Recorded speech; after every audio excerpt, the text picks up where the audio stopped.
Okay, welcome to our very first demo. This is going to be a tutorial on how to follow along and create your embroidery stitch sampler.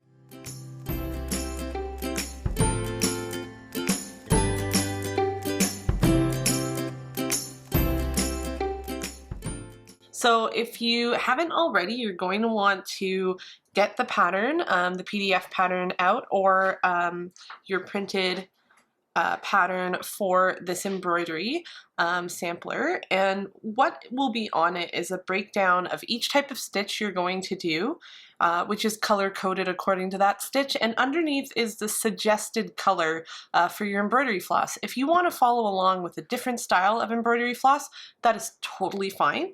I have just tweaked the colors so that they match the one that I am producing in this video. But if you want to use different colors, that's totally fine. And if you want to use different colored backing fabric, that's also fine. So we're going to get started. What you're going to need to start is, of course, an embroidery hoop. Now, the one that I'm using is a little bit larger than the embroidery, but if yours is a little bit smaller, that's fine. We'll just continue to move around the embroidery, taking the hoop off and putting it back on as needed. Ideally, you want to have a hoop that's big enough for the entire image to fit inside. So I've gone ahead, I've traced out my embroidery picture here, my map. Sorry, I'm going to put it right side up there. Okay, so this is what it looks like, and you can see that the middle of my embroidery hoop actually fits it quite nicely.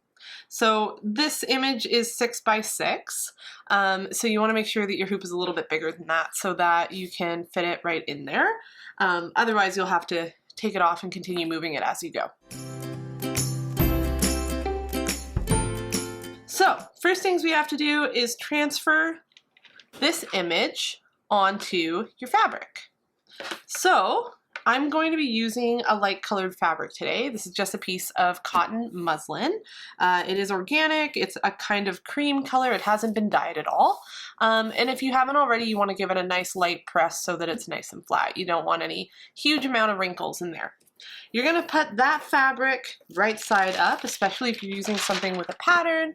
You want to make sure that you're facing it pattern side up, or the side that you're going to embroider if it has a good and a bad side. Most cottons for quilting that are solids are going to look the same on each side, so right and wrong doesn't really matter here. So this is just the same on each side, laid it nice and right side up. Now the next layer that I want to put down is our transfer paper. So I'm using a yellow transfer paper, and if you watched my Things I Love or My Favorite Things video, you may have found that I have a few different methods for transferring my image onto my fabric. So I'm actually going to use transfer paper today, but you can use whatever your preferred method of transferring is. And my transfer paper is yellow.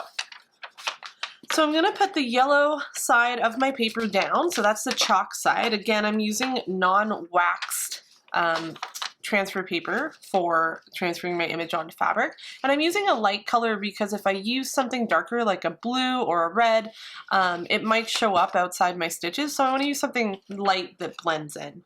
So I'm going to lay that down on top of there.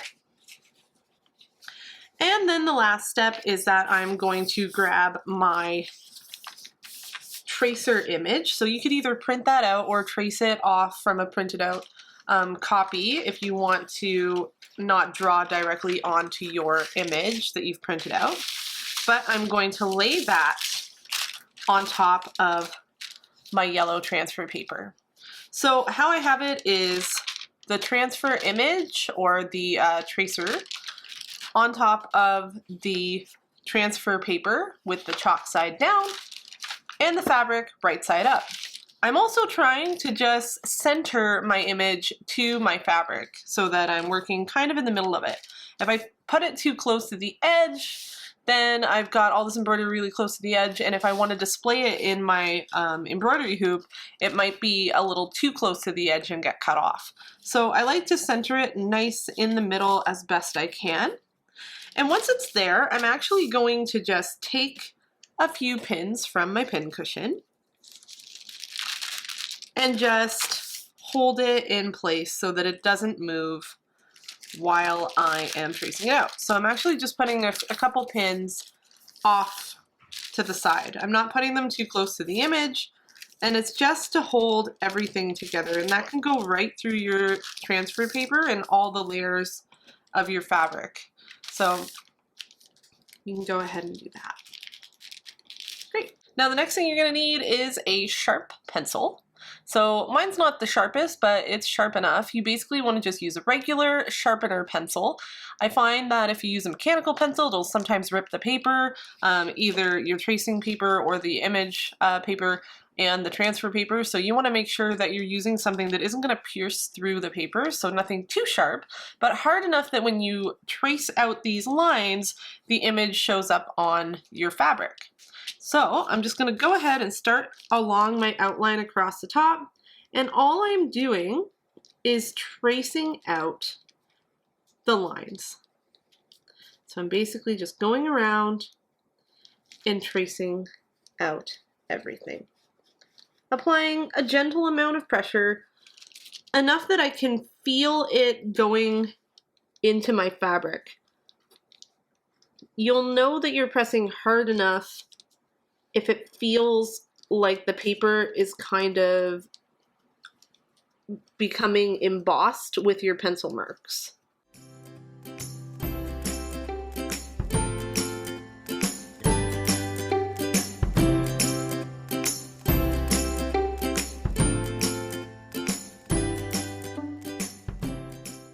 Okay, so once I've finished tracing out the whole image with a pencil, now I'm ready to take everything off. But before I do that and before anything shifts around too much, I want to just double check that I was pressing hard enough to go through and that I didn't miss any spots. Now you can look over and make sure that you didn't miss any spots. Another good way of doing it is instead of using a regular black pencil or a graphite pencil, you use a colored pencil and then you'll see anywhere that you missed if you're worried about that. So I'm just going to take one pin out. I'm going to lift up this corner, and it did transfer. Great. So it's going to be a little bit hard to see because it's a light color on a light fabric, but I'm going to lift away my transfer, and I'm going to lift away my transfer paper, and I'm going to put this here, and I'm going to zoom in a little bit. This is my image traced onto my fabric, and you can see the yellow outline here of where I will be embroidering. So there's the eye with its downward points leading up to the hand full of the clouds. Okay, and that is how you transfer your image onto fabric. Here we are going to start with our first stitch in the legend, which is the back stitch. Now the back stitch is outlined in black. It encompasses most of the hand and some of the eye. So we're doing that stitch in gold. This is my gold floss right here, so I'll put all my other colors aside. And the other thing you're going to need are your snips and a pin cushion or a needle minder, somewhere to keep your needle in case you lose it. So I've just got mine hanging off the end of my magnetic pin cushion here, and I'm using a golden eye needle from Clover, and I believe it is a size 9. So I'm going to put that aside, and I've got my embroidery hoop, and now I'm using a plastic one, but it's okay if yours is wooden or any other kind of embroidery hoop. I'm going to take the inner part, it would be the circle that doesn't have the adjuster on it here, and I'm going to put that on the table.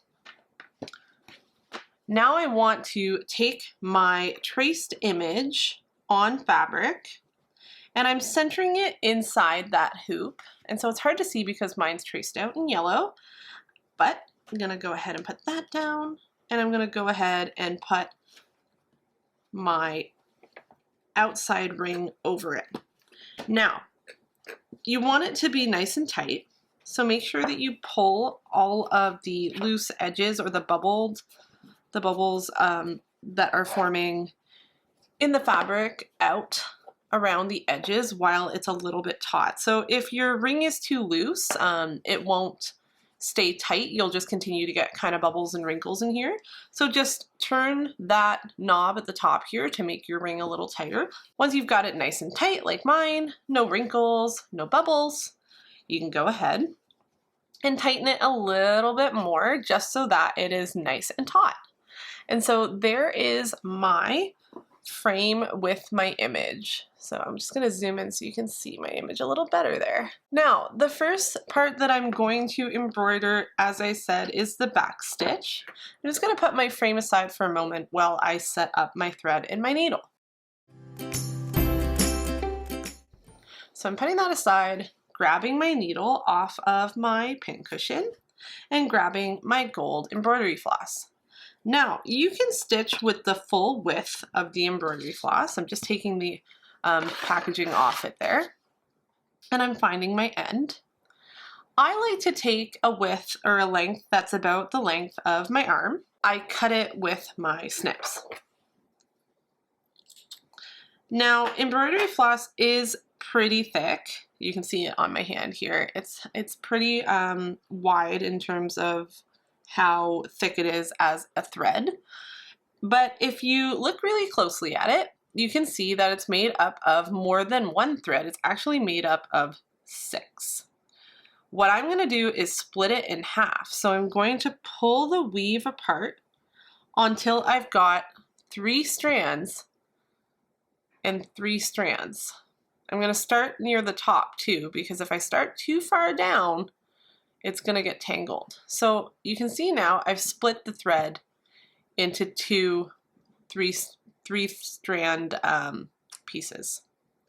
And now I'm going to continue to unravel my thread or my embroidery floss until I've got 2 lengths. Now it will want to ravel up on itself. You'll have to kind of move down it as you go and just keep pulling it apart like a peel. You're just basically peeling these 2 lengths apart. There we go. Okay, so now you have 2 pieces here. You're gonna put one aside for later. You can put it near your pincushion or wherever you left the other piece of, or all your embroidery floss. And then the other one, you're gonna make it nice and long, or at least keep a nice long length of it out there, because now you're going to thread those 3 strands through the eye of your needle.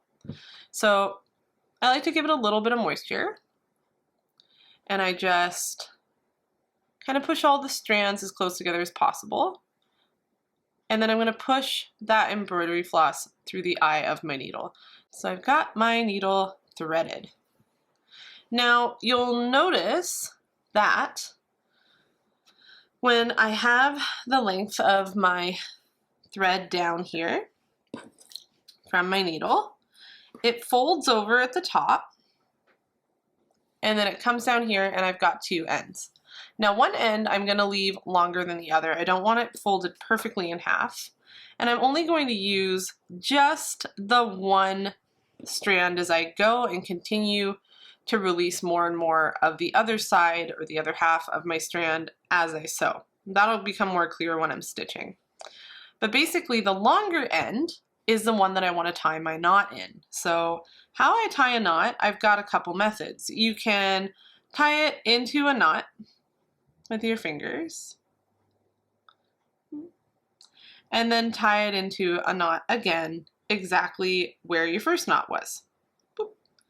And as you can see there, whoop, sorry, I've got a nice knot. Now the other option, and I'll just trim this one off here to show you the other option, is the magic loop knot. Now what I do is I take my needle in one hand and I bring my end over to it. And then I pinch the end of my tail there with my needle in between my thumb and my index finger. So I've made a circle. Now I am going to wrap the end of my thread coming from the tail that I have pinched with my needle here. I'm going to wrap it around my needle about 2 or 3 times. I'm going to go 3. So now you have this needle wrapped with thread.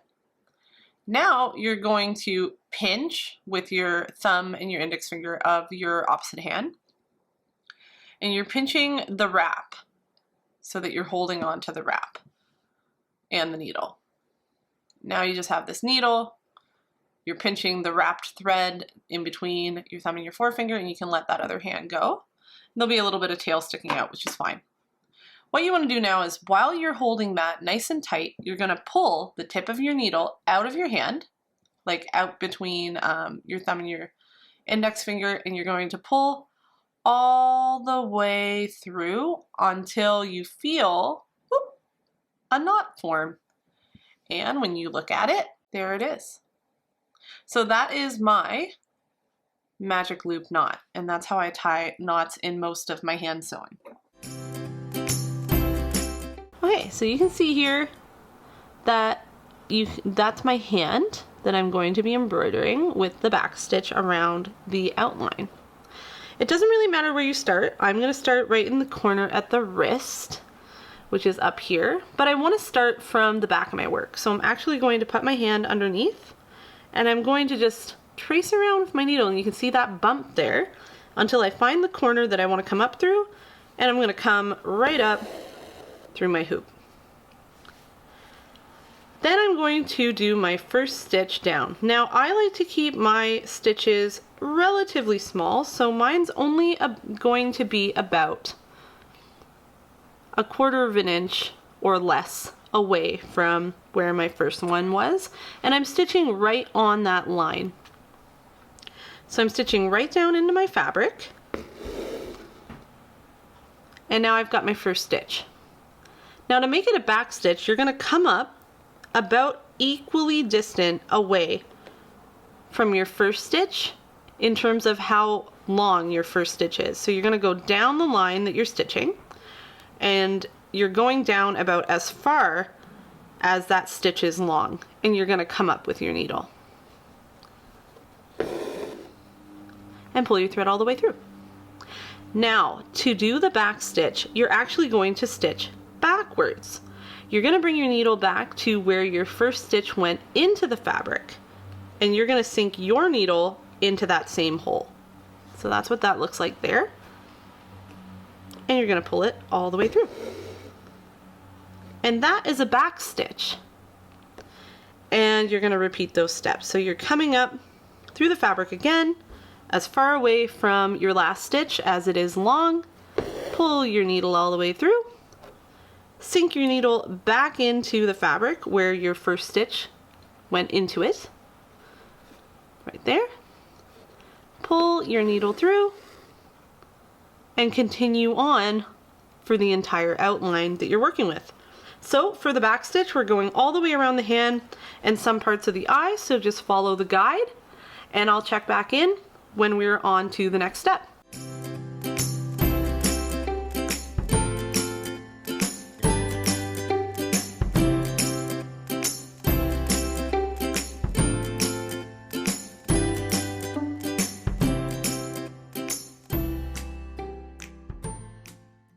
Okay, so I've come to a point where I'm about to finish off my thread. So I'm going to come up here.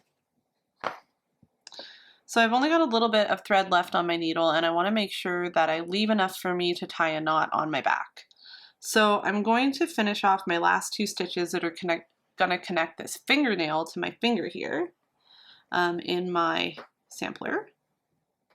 So I'm going down, come back up again, and come back down. And so that's the first full length of my back stitch, starting at the wrist, going across the finger, finishing at this fingernail, and then I'll need a new strand. So you can see this is going to take a little bit of time. So I'm going to flip my work over to the back. And what you're going to notice is my embroidery is all nice on the back too. What I want to do now that I've completed my last stitch that completes a shape here, and even if you weren't at the end of your shape, you can do this at any point if you are starting to run low on thread. Okay, so you're going to want to take your needle with the thread still in it, and you want to just bury your needle through the stitch closest to it, just to kind of catch a little loop there. Now what I like to do is not pull that stitch super tight. I've still got a little bit of a loop here that I can catch and go into. I want to put my needle into that loop, and then I'm going to pull it. And now I've kind of anchored a little bit of a slip knot there. Now I'm going to take my needle and continue to go through the back of my stitches, just weaving my thread in and out of the stitches on the back. Just kind of stitching through and wrapping around a length of stitch. Now I'm not going through the fabric, it's not showing on the right side, it's just wrapping my thread around my stitches in the back here. Then I'm going to pull my needle off the thread, so it's just the tail, and now I'm ready to clip that. Now you could leave it long if you wanted to, and just clip it at the end, but I like to clip as I go. And now what I've done is I've basically completed my first line of back stitching with my first length of embroidery floss there. And on the back, I've hidden my knot by stitching it to another stitch on the back, and then I've woven my thread through the stitch back and forth and snipped the tail, so it actually looks quite clean on the back. And so that's the beginning of the back stitch. Now up close you can see it's nice and even. There are some spots going over the curves where you might need to make your stitches a little bit smaller so that you can get that nice definition of the curve. But now that I'm done that, I'm going to start again, and maybe this time I'll start going down the wrist and going across and doing another finger.